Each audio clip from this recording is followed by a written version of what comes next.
except as a result of sale of goods or services by them. मैं इसको थोड़ा सरल भाषा में ट्रांसलेट करके बताता हूं. इसमें कहा जा रहा है, आप अगर एक डायरेक्ट सेलिंग कंपनी हो तो आपकी कंपनी में जो डायरेक्ट सेलर्स हैं उनको जो पैसा मिल रहा है या इंसेंटिव मिल रहा है या कमीशन मिल रहा है वो नए मेंबर्स को एनरोल करने पर नहीं मिलना चाहिए, बल्कि वो मिलना चाहिए फॉर सेल ऑफ गुड्स और सर्विसेज बाय देम. वो जो कंपनी गुड्स और सर्विसेज दे रही है उसकी वैल्यू क्या है. अब ये कौन डिसाइड करेगा? जिन्होंने वो परचेज किया. अगर तो उन्होंने 50,000 का कोर्स परचेज किया इनकी कंपनी से और वो सब सेटिस्फाइड है तो कोई प्रॉब्लम ही नहीं है.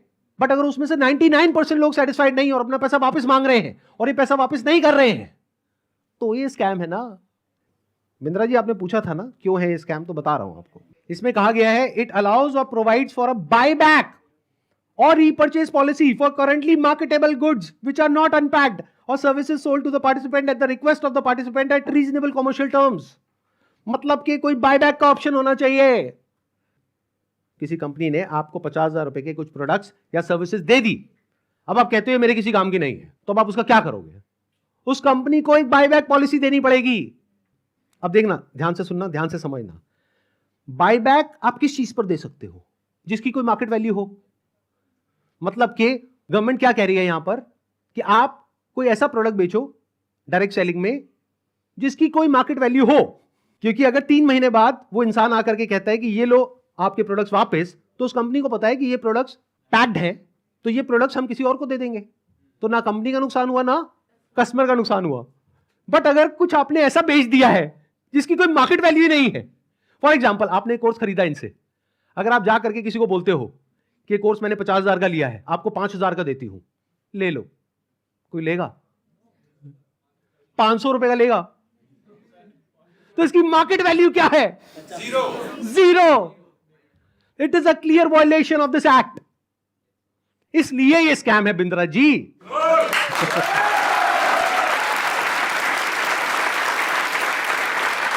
उन्होंने एक बहुत बड़ी गलती कर दी. It was never meant to be Sandeep Maheshwari versus Vivek Bindra. It was just an awareness video. जबरदस्ती आकर के बीच में छलांग मारी है उन्होंने, जबरदस्ती. मेरा मकसद सिर्फ किसी एक पर्सन को टारगेट करना नहीं है, बल्कि सबको अवेयर करवाना है कि देखो दुनिया में ऐसा कुछ हो रहा है, तो बच करके रहो. Misselling means recklessly misrepresenting a product और service in order to successfully complete a sale. It also includes providing consumers with misleading information about a product or service. This can involve omitting key information, मतलब key information आप उनसे छुपा रहे हो about a product, or providing information that makes the product appear to be something it is not. मतलब कि अगर सरल भाषा में बोला जाए तो आप ऐसा नहीं कर सकते कि आप दिखा कुछ और रहे हो और दे कुछ और रहे हो. उन्होंने अपनी एक वीडियो में नहीं, पता नहीं कितनी वीडियोस में खुलेआम खुद उन्होंने, विवेक बिंद्रा ने खुल करके बोला है कि अगर आप महीने का 10 लाख रुपए नहीं कमा सके तो मैं आपके सारे पैसे वापस कर दूंगा. अब एक सबसे इंपॉर्टेंट क्लॉज आ रहा है, इसके बाद मैं एक वीडियो प्ले करूंगा. क्लॉज नंबर 7 का 2E एक पर्टिकुलर क्लॉज है जो सबसे इंपॉर्टेंट है इस पूरे के पूरे सर्कुलर में. इसको ध्यान से सुनना, ध्यान से समझना. A direct selling entity and direct seller shall not refuse to take back spurious goods or deficient services and refund the consideration paid for goods and services provided. इससे कोई फर्क नहीं पड़ता कि आपने उस कंपनी के साथ में क्या एग्रीमेंट किया है. फर्क इससे पड़ता है कि लॉ क्या है. फॉर एग्जांपल आप किसी के साथ में एग्रीमेंट करते हो किसी का मर्डर करने के लिए, तो आप कोर्ट में जाकर के ये नहीं बोल सकते थे कि हमारा एग्रीमेंट था. क्यों? क्योंकि जो कंट्री का लॉ है वो किसी भी एग्रीमेंट के ऊपर है. The law of the land supersedes all agreements. तो आप लोग जो डर रहे हो ना कि हमने उनके साथ में कॉन्ट्रैक्ट साइन किया, एग्रीमेंट साइन किया है, अरे पहले लॉ को तो देख लो, लॉ क्या कहता है. अगर लॉ के हिसाब से वो गलत है तो गलत है, नो मैटर कि उसने आपके साथ क्या एग्रीमेंट किया है. That agreement must be in line with the law of the land. तो ये क्लॉज को मैं दोबारा से पढ़ूंगा, ध्यान से सुनना. A direct selling entity and direct seller shall not refuse to take back deficient services. Deficient word का क्या मतलब होता है? कोई भी ऐसी सर्विसेज जिसमें किसी भी तरह की कोई कमी है और जो कंज्यूमर है वो कहता है कि ये जो आपने मेरे को कोर्स दिया है या प्रोडक्ट दिया है या सर्विस दिया है ये बेकार है, किसी काम की नहीं है, तो उस कंपनी को पैसा रिफंड करना ही पड़ेगा. ये मैं नहीं कह रहा हूं, हमारी कंट्री का लॉ बोल रहा है. अब ये जो मैंने आपको कुछ पॉइंट्स बताए, इसके अकॉर्डिंग एक बार एक छोटी सी वीडियो को देखो बड़े प्रोफेसर की, देखते हैं वो क्या बोलते हैं। मैं आपको अपना व्हाट्सएप का नंबर दूंगा, ईमेल एड्रेस दूंगा, वहां बोल दीजिए आकर के पैसे ले जाइए। नहीं भी आना तो आप ईमेल कर दीजिएगा, आपको पैसे आपके अकाउंट में ट्रांसफर हो जाएंगे। तो आप या तो 50-60 हजार रुपए वापस ले जाइए या लाखों लाखों लाखों रुपए हर महीने कमा लीजिए, दोनों में से कुछ भी कर लीजिए। भाई अगर मैं आपको पैसा कमाने के लायक नहीं बना सका तो मेरे को क्या हक बनता है आपसे पैसे लेने का?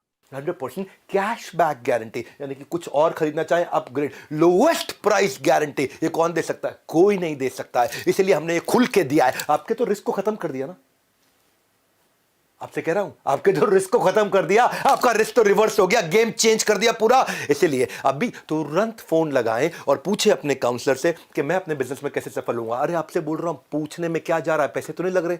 हाँ, फोन करने पे पैसे नहीं लगते, पता लगाओ, अभी फोन लगाओ और पूछो भाई मेरा बिजनेस सफल कैसे होगा। अगर मैं विवेक बिंद्रा आपको आकर के प्रॉमिस दे रहा हूं 100% मनी बैक गारंटी, वो इसीलिए दे रहा हूं। हमने मनी बैक गारंटी लॉन्च करी है। What is money back guarantee?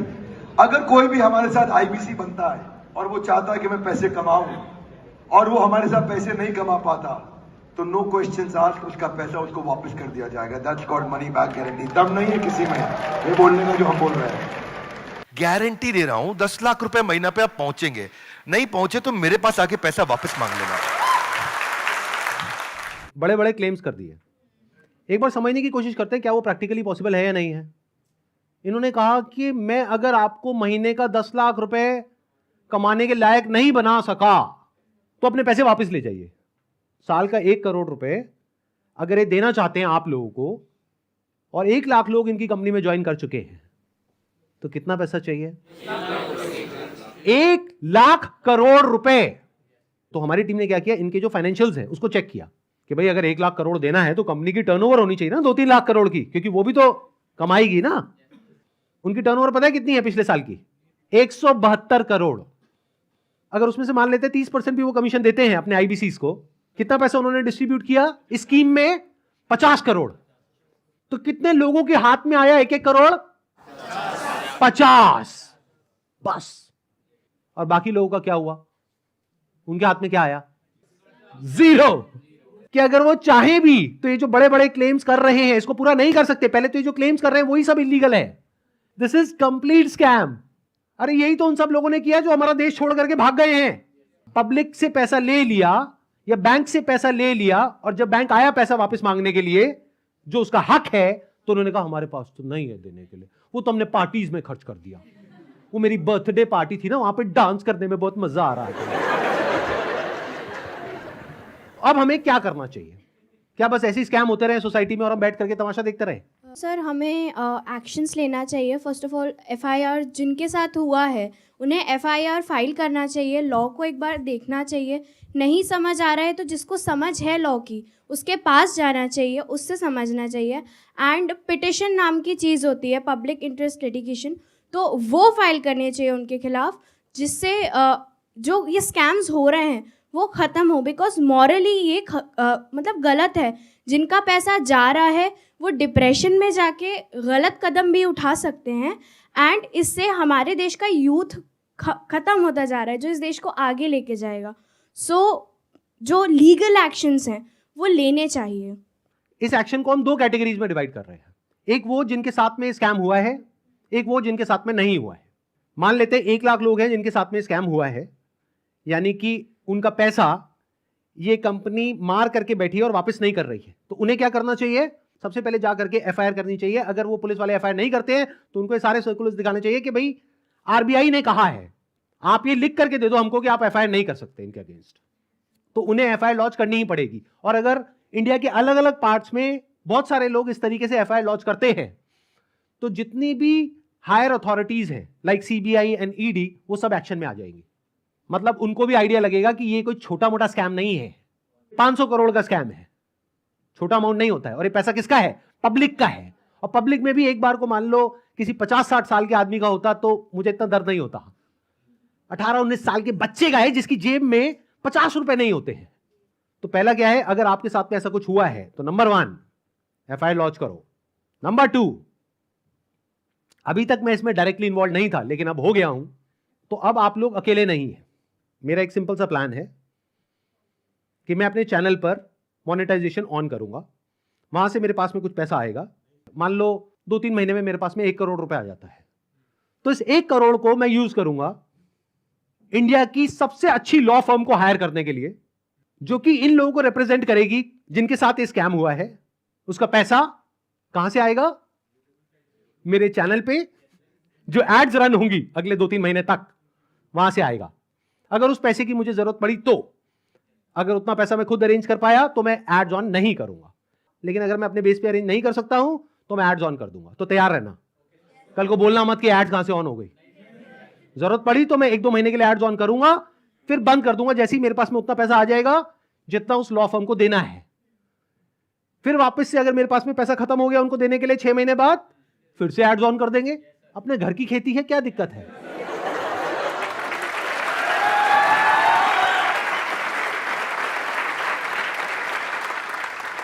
तो अब आप लोगों को क्या करना है, जिनके साथ में स्कैम हुआ है, हमको ईमेल करिए। हमारा एक ईमेल आईडी है legal@sandeepmaheshwari.com। और आप लोग क्या कर सकते हैं जिनके साथ में स्कैम हुआ है, आरबीआई का हम एक लिंक यहां पर नीचे डिस्क्रिप्शन में पोस्ट करेंगे, एक तो इन सर्कुलर्स का, प्लस आरबीआई के जितने भी ऑफिसेज हैं अलग अलग स्टेट्स में, वहां पर जो उनके रिप्रेजेंटेटिव्स हैं उनका। तो आप क्या कर सकते हैं जिनके साथ में ऐसा कुछ हुआ है, एक लेटर लिखिए छोटा सा, उसमें जो भी मन में है इंग्लिश में हिंदी में लिख दीजिए कि आपके साथ में ये हुआ, ये हुआ, ये हुआ, ये हुआ, और आपको अपना पैसा वापस चाहिए, लेकिन वो पैसा वापस नहीं कर रहे हैं। और साथ में सारे जो प्रूफ्स हैं, जो भी आपने पेमेंट करी, जो भी आपका रजिस्ट्रेशन नंबर है, वो सब अटैच करिए। इसको पोस्ट करिए, एक आरबीआई में और एक मिनिस्ट्री ऑफ कंज्यूमर अफेयर्स में। अगर ये करते हैं तो क्या होगा, सोचो उनके पास में हजारों लेटर्स पहुंच जाते हैं तो क्या होगा? तो गवर्नमेंट की जो भी सीनियर अथॉरिटीज हैं वो सब एक्शन में आ जाएंगी। अगर आपको बहुत ज्यादा डर लगता है कि पता नहीं क्या हो जाएगा, क्योंकि ये आदमी है तो थोड़ा अजीब। अभी जो कल वीडियो में आया है ये, इसने आकर के एक बार नहीं बार बार मुझे धमकियां दी है, 1 हफ्ते में देखो मैं तुम्हारे साथ क्या करता हूं। भाई तू क्या करेगा, कर ले, अभी कर ले। मैं नहीं डरता भाई, दिखता नहीं है मेरी आंखों के अंदर। मेरे को मत डराने की कोशिश कर बार बार, तू अपनी आंखें दिखा कर।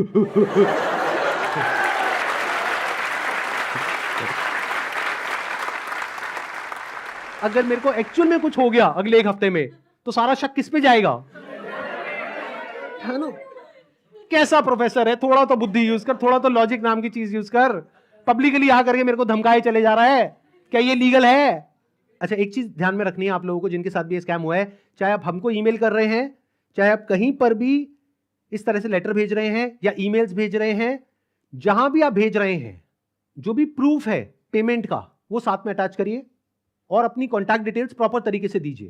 क्योंकि अगर आप हमको ईमेल कर रहे हैं तो हमारी लीगल टीम आपको कॉन्टैक्ट करेगी आपके फैक्ट्स को वेरीफाई करने के लिए। तो ये हो गया एक कैटेगरी उन लोगों की जिनके साथ में स्कैम हुआ है। अब बात करते हैं बाकी के लोग, जो आप लोग हो। क्या आप जेन्युइनली कुछ करना चाहते हो? कितने हैं जो जेन्युइनली कुछ करना चाहते हैं? तो एक हैशटैग है जिसको बहुत तेजी से हमको स्प्रेड करना है। मतलब कि जब ये वीडियो अपलोड होगी उसी दिन ये हैशटैग हर जगह ट्रेंड करना चाहिए। हर यूट्यूब के कमेंट सेक्शन में, ट्विटर पर, इंस्टाग्राम पर, हर जगह इसके बारे में बात होनी चाहिए। उसके पीछे क्या वजह है? क्योंकि जैसे ये वीडियो अपलोड होगी उनको समझ आ जाएगा कि अब उनके लिए सारे दरवाजे बंद हो गए हैं, and it is just a matter of time जब उनके अगेंस्ट बहुत बड़े लेवल पर लीगल एक्शन होने वाला है। तो वो क्या करेंगे? वही जो पास्ट में ऐसे सब लोगों ने किया, वो देश छोड़ करके भागेंगे। इसका टाइम नहीं देना है। तो वो कब हो सकता है? जब आरबीआई के जितने भी सोशल मीडिया पेजेस हैं, मिनिस्ट्री ऑफ कंज्यूमर अफेयर्स के जितने भी सोशल मीडिया पेजेस हैं, वहां पर सब जगह ये हैशटैग ट्रेंड कर रहा हो। तो क्या होगा? इमीडिएटली उसके ऊपर एक्शन होगा। तो अब इनको रोकने का क्या तरीका है? एक हैशटैग है, ध्यान से सुन लो इस हैशटैग को, और ये यहां पे आ भी जाएगा नीचे और वीडियो में भी दिख रहा होगा आपको। Hashtag stop Vivek Bindra. रोको इसको भाई।